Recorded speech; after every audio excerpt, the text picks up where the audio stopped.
Yo,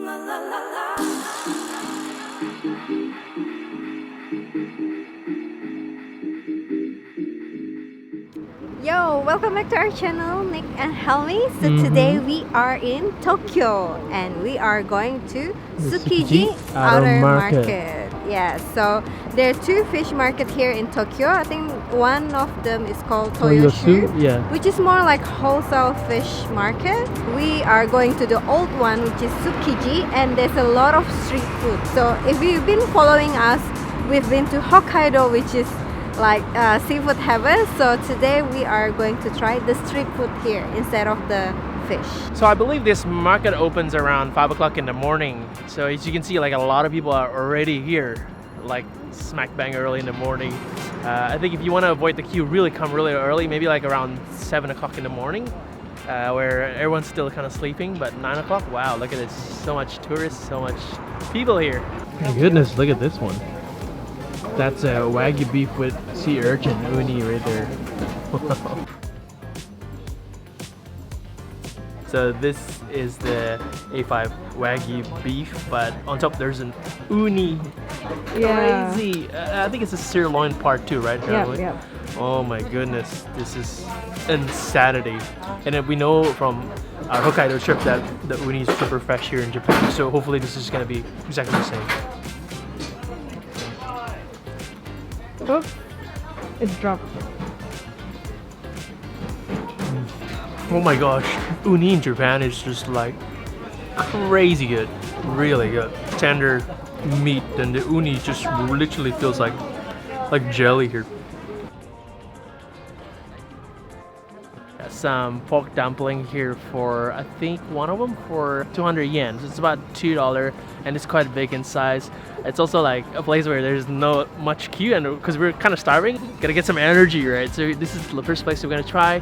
I think they also sell some onigiri here, but we definitely have to try the pork dumpling. Just want to see like the pork quality here in Tsukiji Market. This is like probably the most incredible thing. The skin is actually so small and like it's on the bottom part of the dumpling, but you got a massive load of that meat.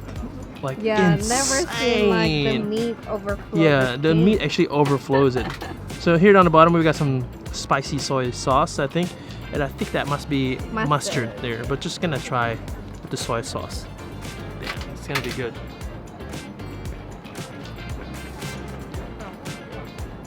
Oh yeah, it's like a mashed potato. It's so soft. You got a stringy texture. It's nice and fatty and like big size, but nothing too kind of outstanding about it. Just like a normal pork dumpling. Really good to get some energy in. All right, so now we're at this oyster spot, which is like at the first alleyway we've entered, and like I think about 20 meters down, there's a small oyster shop here. But the oysters are big, really, really big. So that's why we're keen to try this.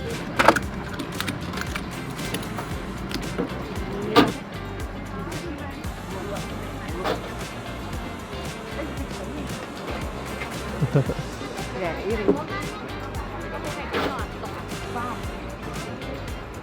Wow, that is huge.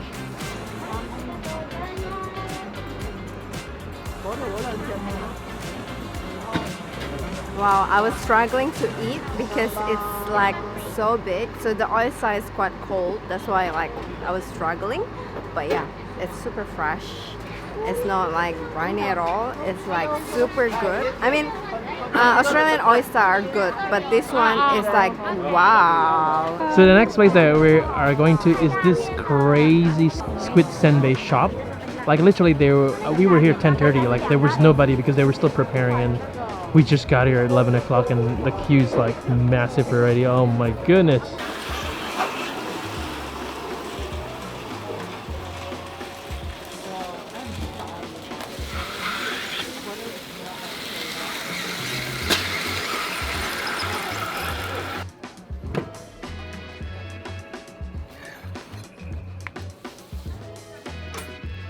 We're still waiting for our taco senbei, but we already got our shrimp senbei. Look at that, it's even bigger than Helmi's head. We always compare everything to Helmi's head. Yeah, because my head is quite big. Wow. No, but this is like, okay, this is my body. Literally covering my body. Yeah, the whole of Helmi's body. Yeah, insane. This is so big. So as you can see, it's like the whole shrimp. Breast flattened down the bottom there. Exactly. You can see all this is the shrimp, so that's gonna be like all the flavored part here. And this is the senbei, which is the Senbei. rice cracker. Yeah, look how Yeah. big that is, man.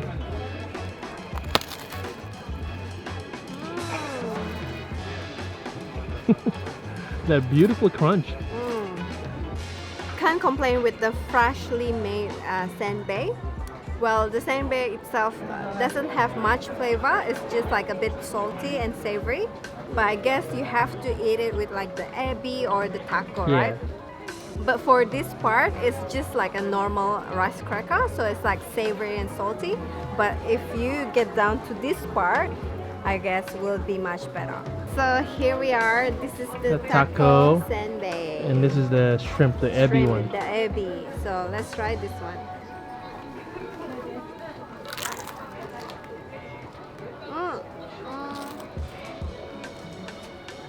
This one's still very hot, by the way.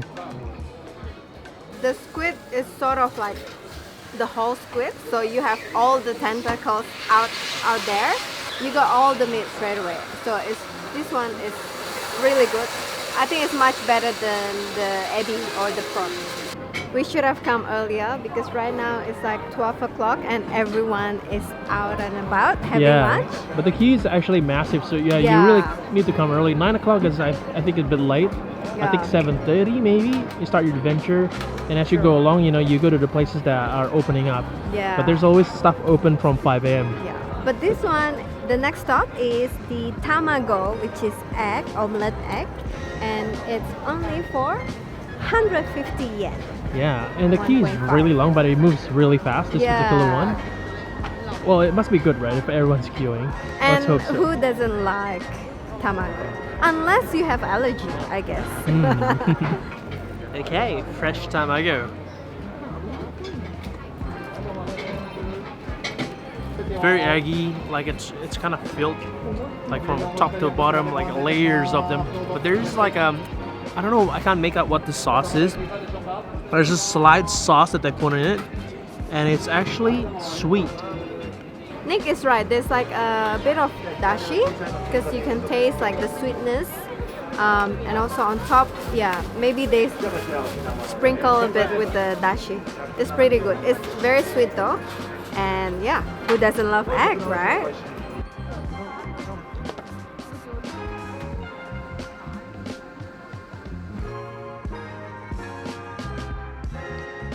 Alright, so first is the strawberry Tanghulu, which is the candied strawberry. Ooh, so crunchy. Tanghulu with Japanese strawberry. Alright, so if there's one fruit that you have to eat in Japan, it's definitely the strawberry because it's like extremely sweet. Maybe this is not like the highest quality of strawberry, but it's still like very sweet compared with Australia. And Tanghulu is basically a candied fruit. So it's like sugar. With sugar, it's like Heavenly. super good. Like this is a treat, dessert treat. Street food in Japan is that it's very hard to find a Rubbish bin. So yeah, just do like this, I guess. Alright. Next is the strawberry and milk ice cream with strawberry on top. Like, seriously, I can't get enough of strawberry here.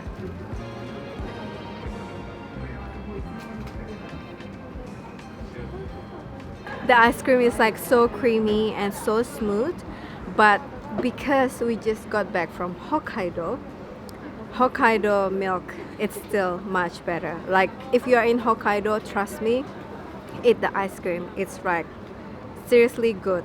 If you compare this with like other country, obviously it's good. But if you compare within the Japan, Hokkaido milk ice cream is extremely nice. I guess in Japan there's a lot of waiting, so just be prepared for that. So this one is the taiyaki, inside is the azuki, the sweet red bean. And we have to wait like about 10 minutes for this one apparently.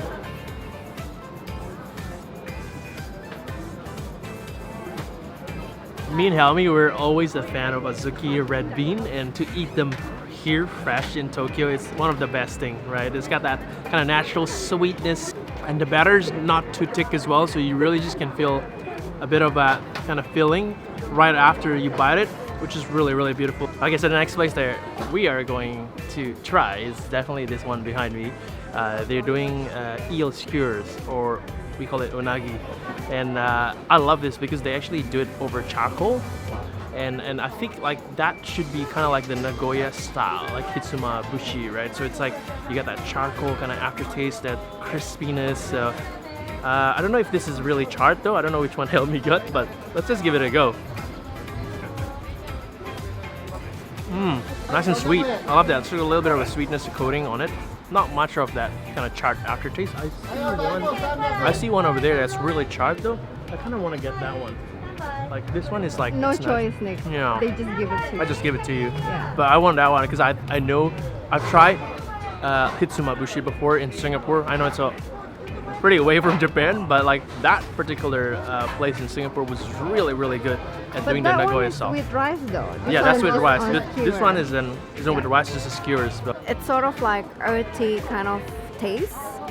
But yeah, it's getting cold very fast. It was so hot before, but now it's already cold. So next one is fish cake. So we Yeah. got this bacon cheese fish cake. Yeah, apparently it's number one. Well, the guy said it as well, so we're gonna try that one. Hi, fish cake. Oh, Thank you. arigato. so fish cake, cheese, and inside is bacon. Let's get any better than that. It's like a mix of Western and like and Japanese food.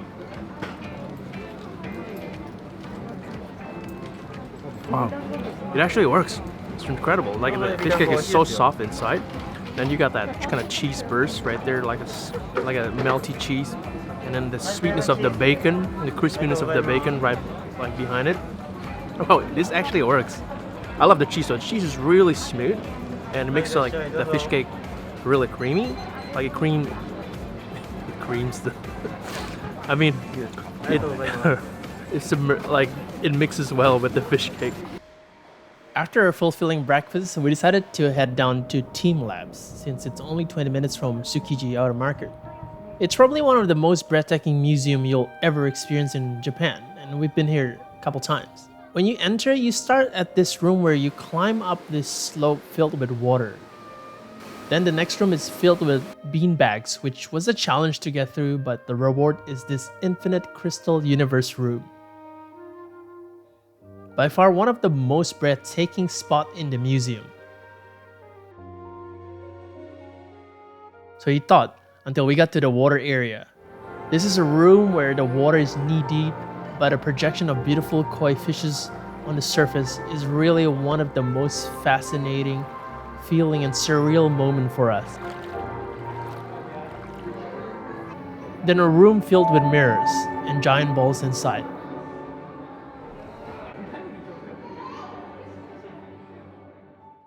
Then another room filled with mirrors and falling flowers projected into it. You literally could fall asleep here, it is so calming. But I'm someone who gets motion sickness easily, so unfortunately I had to exit the room quite quickly. Now since the last time we've been here, they've actually added another section now. There's an outdoor area where you'll see ovoids in a garden of moss. And apparently if you visited this section after sunset, this little structure actually glows. And finally, to finish things off, is the famous floating flower garden.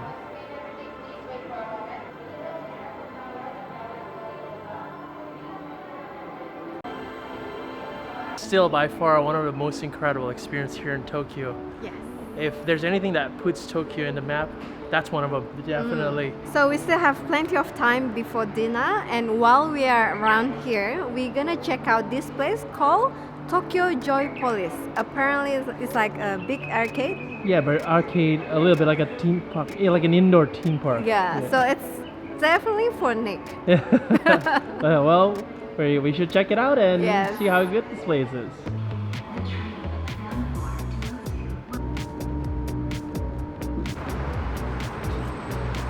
I can see it from here. Joypolis.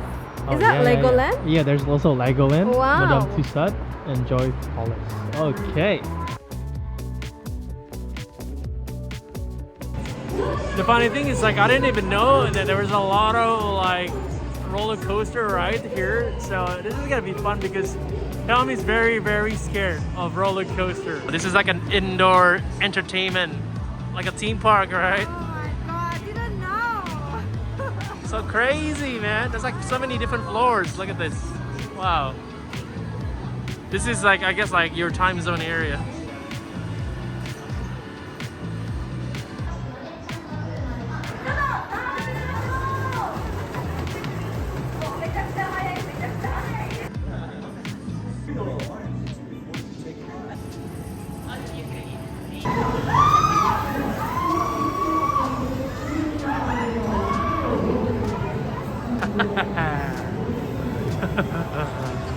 You're doing it, Helmi. my God. You are so doing it.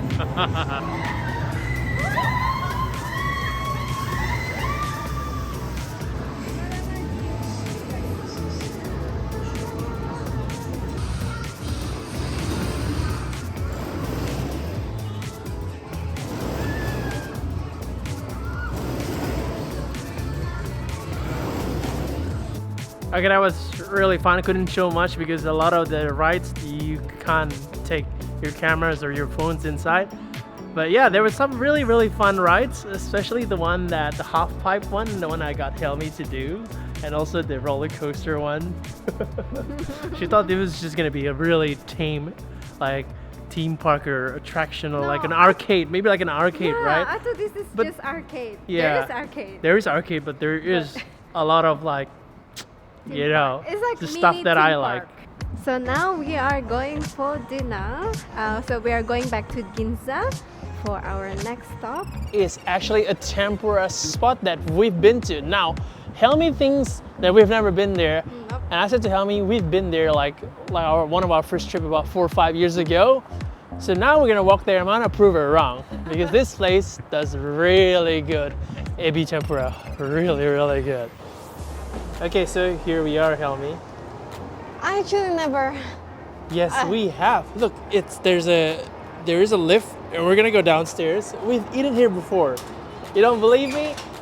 Trust me. Maybe you went with someone else. No, I went with you. Okay. Yeah, Helmi. So we've actually been here. I can't remember. I can't believe you can't remember, but so we're having dinner today, and we're having the tempura matsu here. So it comes with 2 Japanese prawns there, fish, and the shrimp, lump of shrimp tempura. And then you can choose between tencho or tendon. So we pick obviously tendon because I prefer my fried stuff on top of a rice. Yeah, I think we've tried the tempura soak in the tea before. It is nice, but we prefer just rice. Prefer just like with the rice Tempura. where, you know, the tempura stays crispy. Oh, look at that. So first up is the shrimp head. And they put it like on a little Salt. plate here right in front of you, in front of the counter.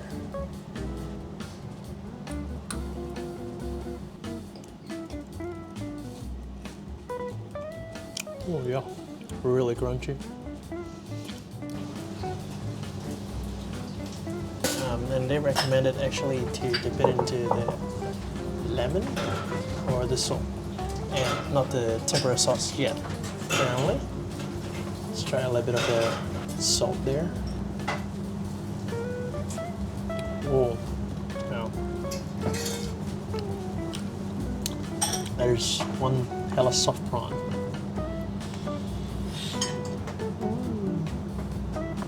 Like the salt gives it a nice seasoning, a little bit of flavor because Yeah. the tempura is really just fried, kind of fresh.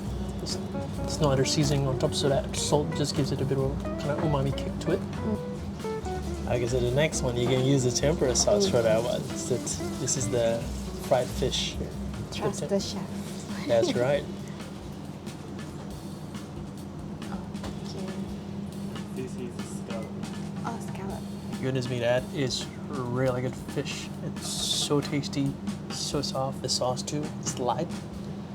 It gives you like that perfect flavor balance. So it's like fish wrapped in perilla leaves and they basically deep fry tempura, right? Oh, it's beautiful though. Yeah, so the fish itself is like sweet, whereas the perilla leaves have this bitterness and crunchiness from the tempura. Really good. Scallop. Wrap in, I think, seaweed, right? Yeah, nori. Nori, and then there's like the tempura batter, very light tempura batter on top there.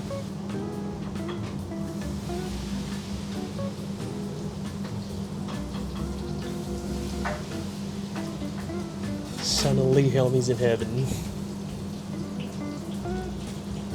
Wow, the scallop is just melting in your mouth. It's like super soft, and yeah, it's really good. The thing is unagi. White fish. Fish tempura.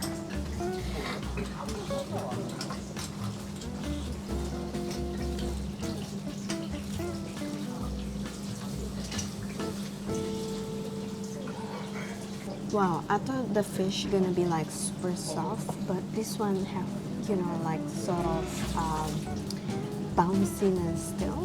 So when you bite it, it's not just like melt in your mouth, but more like bouncy texture. And combined with the tempura sauce, it's just perfect. So the final dish is this one, which is tempura tendon here with the shrimp on top. Oh yeah, look at this. I think this is already dipped in the tempura sauce because it's a little wet there. Let's give this a go.